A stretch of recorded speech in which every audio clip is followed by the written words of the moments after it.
दोस्तों आज हम बात करने जा रहे हैं एक ऐसे आइलैंड की जिसे टैक्स हेवन कहा जाता है। एक ऐसा आइलैंड जहाँ पर कोई गरीब नहीं है, जहाँ पर लोग बहुत ही लग्जरियस लाइफस्टाइल जीते हैं। पार्टी करना, मौज मस्ती करना इस आइलैंड के लोगों की पहली पसंद है। दोस्तों ये आइलैंड है तो बहुत छोटा, लेकिन फिर भी यहाँ चार एयरपोर्ट्स हैं। इस छोटे से देश में खट्टे फलों की खेती सबसे ज्यादा होती है और यहाँ की आबादी से ज्यादा इस देश में कंपनियां रजिस्टर्ड हैं। दोस्तों ये आज भी ब्रिटिशर्स की हुकूमत के नीचे रहता है, लेकिन ये कौन सा आइलैंड है और है कहाँ? दोस्तों हम बात कर रहे हैं केमन आइलैंड्स के। तो चलिए फिर देर न करते हुए ले चलते हैं आपको केमन आइलैंड्स के इस रोचक सफर पर। लेकिन वीडियो को शुरू करने से पहले अगर आप हमारे चैनल को पहली बार विजिट कर रहे हैं तो चैनल को सब्सक्राइब जरूर कर लीजिए। केमन आइलैंड्स एक ऐसा आइलैंड है जो पूरी दुनिया में मशहूर है अपनी खूबसूरती, यहाँ के लाजवाब समुद्री तट, परियों जैसी महिलाएं, स्वादिष्ट भोजन, कमाल का मौसम और समुद्री तट पे मौजूद जानवरों के लिए। नॉर्थ अमेरिका में कैरेबियन रीजन में बसा ये एक बहुत ही खूबसूरत आइलैंड है जो जाना जाता है अपनी जिंदा दिली के लिए। इस आइलैंड पे जितने भी लोग हैं सब बहुत खुश हैं क्योंकि उनके पास अच्छी जिंदगी, पैसा,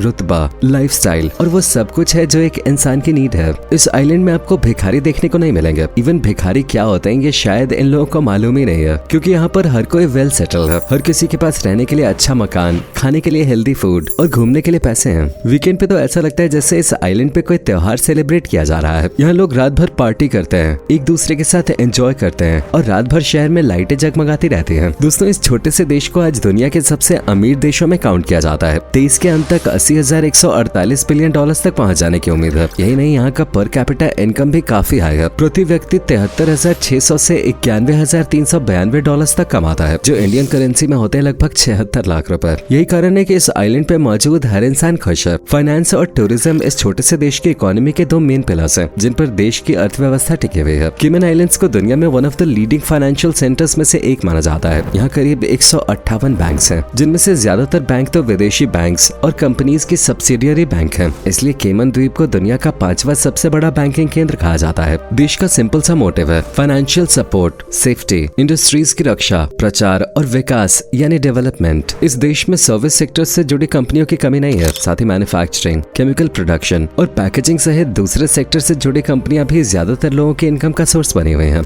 इस आइलैंड को बिजनेस करने के लिए बेस्ट माना जाता है, क्योंकि केमन अथॉरिटीज कंपनीज को बिजनेस फ्रेंडली एनवायरनमेंट देने के साथ साथ टैक्स से भी मुक्ति देता है। जी हाँ दोस्तों, इस देश में कंपनीज से किसी भी तरह का टैक्स नहीं वसूला जाता और जो लिया जाता है वो भी बहुत माइनर सा होता है। इसलिए कई विदेशी कंपनीज जो केमन आइलैंड्स में बिजनेस करती हैं वो बहुत सारा पैसा बचा लेते हैं। इसके अलावा विदेशी कंपनियों को पढ़े लिखे एम्प्लॉइज भी मिलते हैं। यहाँ के लोगों को काफी शार्प माना जाता है जो इन कंपनियों के काम आते हैं। साथ ही साथ इम्पोर्ट एक्सपोर्ट करने के लिए ट्रांसपोर्ट की सुविधा भी केमन आइलैंड्स में अच्छी है। वहीं रोड नेटवर्क, इलेक्ट्रिसिटी और दूसरे मामलों में भी ये देश बिजनेस फ्रेंडली है। इसीलिए ज्यादातर विदेशी कंपनियां इस आइलैंड में रहकर बिजनेस करना चाहते हैं ताकि वो ज्यादा प्रॉफिट भी कमाए और बिजनेस में कोई प्रॉब्लम भी ना आए। यही कारण है कि आज केमन आइलैंड्स में 1,16,996 के करीब कंपनियां रजिस्टर्ड हैं, जबकि यहाँ की पॉपुलेशन 70,000 भी नहीं है। लेकिन फिर भी ये सभी कंपनीज प्रॉफिट में हैं और सरकार को भी इनसे मोटा फायदा हो रहा है। वैसे बिजनेस या जॉब करने के लिए आपको यहाँ कम से कम 30 से 60 दिन या पूरी लाइफ रहना होगा, क्योंकि अगर आप जाते ही बिजनेस खोलने के चक्कर में हो तो शायद आपका ये सपना पूरा नहीं हो पाएगा। पर हाँ, अगर आप 1 से 2 महीने के लिए केमन आइलैंड्स में रुक जाते हैं तो आपको इस देश की नागरिकता मिल जाएगी और नागरिकता मिलने के बाद आप यहाँ बिजनेस भी कर सकते हैं, जॉब भी कर सकते हैं, टैक्स से मुक्ति भी पा सकते हैं और अपनी जिंदगी को अच्छे से जी भी सकते हैं। दोस्तों केमन आइलैंड्स को सिर्फ कंपनीज के लिए ही नहीं बल्कि लोगों के लिए भी सही माना जाता है, क्योंकि सरकार अपने नागरिकों से किसी तरह का टैक्स नहीं वसूलती है, फिर चाहे वो इनकम टैक्स हो, होम टैक्स हो, रेजिडेंशियल टैक्स हो, टोल टैक्स हो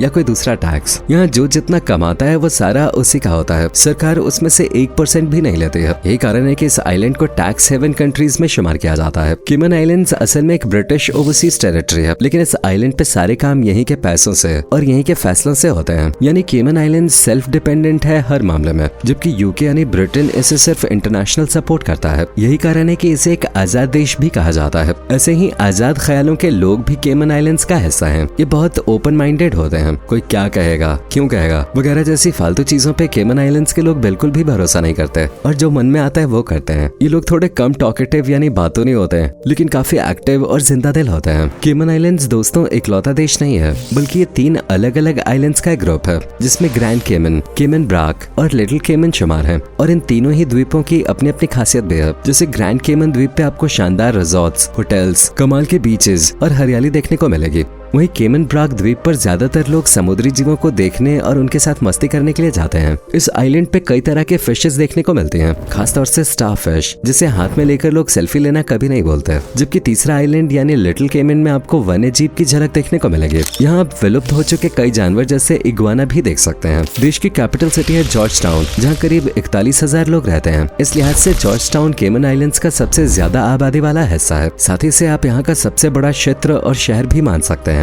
वैसे दोस्तों, अगर आप खट्टे फलों के शौकीन हैं, तो आपको केमन आइलैंड्स जरूर जाना चाहिए, क्योंकि यहाँ खट्टे फल सबसे ज्यादा उगाए जाते हैं। इनके अलावा आम, केला, नारियल, शकरकंद, रतालू और टमाटर वगैरह की खेती सबसे ज्यादा होते हैं। साथ ही कुछ लोग पशुपालन पे भी डिपेंडेंट हैं, खासतौर से मुर्गी फार्म्स पर। आबादी की बात करें तो दोस्तों, हम पहले ही बता चुके हैं कि यहाँ 70,000 लोग भी नहीं रहते हैं। उसमें भी 690 लोग कम हैं, जबकि इससे ज्यादा तो भारत के सबसे छोटे शहरों जैसे गोवा की आबादी है, बल्कि कई गुना ज्यादा है। खैर, इस पॉपुलेशन में 83.5% के लगभग लोग ईसाई धर्म को फॉलो करते हैं, जबकि बाकी 16.5% में आपको हिंदू, मुस्लिम और बाकी धर्म से जुड़े लोग देखने को मिल जाएंगे। इस आइलैंड की एक और खास बात है, और वो ये कि ये सबसे सेफ जगह है घूमने के लिए, रहने के लिए। यहाँ का क्राइम रेट प्रति 100 लोगों पे सिर्फ 4.46 का है, यानी महीने के 4 से 5 केस ही पुलिस के पास रजिस्टर होते हैं। इसका मुख्य कारण है बिजी और टाइट स्केड्यूल। अब क्योंकि लोगों के पास काम है, अच्छी जॉब है, पैसा है, तो वो दूसरों से ज्यादा मतलब रखना पसंद ही नहीं करते हैं और सब अपने आप में ही खुश रहते हैं। पार्टी करना, रात भर एंजॉय करना और वीकेंड पे बीच पर बैठकर धूप के साथ नारियल पानी या बियर पीना, ये यहाँ के लोगों का सबसे पहला शौक है। केमन आइलैंड्स के बीचेस वाकई में बेहद कमाल हैं। यहाँ के बीचेस सफेद रेत, शांति, स्कूबा डाइविंग, बोटिंग, स्विमिंग और दूसरी एक्टिविटीज के लिए दुनिया भर में पहचान रखते हैं। यहाँ अगर सबसे ज्यादा कहीं टूरिस्ट जाते हैं तो वो जगह है 7 माइल बीच। अगर आप 7 माइल से ये अंदाजा लगा रहे हैं कि 7 मील जितने एरिया में फैला हुआ है, तो आप गलत हैं, क्योंकि ये सिर्फ 6.2 मील के क्षेत्रफल में फैला हुआ है। लेकिन इसकी खासियत सुहानी सुबह, पानी की मदहोश कर देने वाली आवाज, शांति, चैन और खूबसूरती के चलते इसे यह नाम दिया गया है। इसके अलावा यहाँ Cayman Kai beach, west bay beach, east end beach, little Cayman beach resort जैसे शानदार बीचेस हैं, जहाँ जाने के बाद किसी का वापस आने का मन ही नहीं करता। इन बीचेस में आपको ग्रीन सी टर्टल भी देखने को मिलेगा। इस कछुए का केमन आइलैंड से बहुत पुराना नाता है। दरअसल 10 मई 1503 की बात है, जब दुनिया खोजने अपनी चौथी और आखिरी यात्रा पर निकले क्रिस्टोफर कोलंबस ने कैरेबियाई सागर में इस निर्जन द्वीप की खोज की। यानी तब इस द्वीप पर दूर दूर तक कुछ भी नहीं था, सिर्फ वीरानगी, हरियाली और समुद्री जीवों के सिवाय, जिनमें ग्रीन सी टर्टल भी शामिल था। अब कोलंबस को इस टर्टल की खूबसूरती भाग गई, इसलिए उन्होंने इस द्वीप का नाम भी इस कछुए के नाम पर लास्ट टॉर्टुगस रख दिया। लेकिन 1586 के लगभग यहाँ अंग्रेजी यात्री सर फ्रांसिस ड्रेक पहुंचे, जिन्होंने आइलैंड का नाम बदलकर केमन कर दिया, जो बाद में केमन हो गया और ये आज तक इसी नाम से पहचाना जाता है। 17वीं शताब्दी के लगभग तक भी केमन आइलैंड्स बिल्कुल वीरान और बेजान था, लेकिन फिर धीरे धीरे लोगों ने यहाँ आना शुरू किया, जिनमें सबसे पहले आए समुद्री डाकू, फिर स्पेनिश शरणार्थी,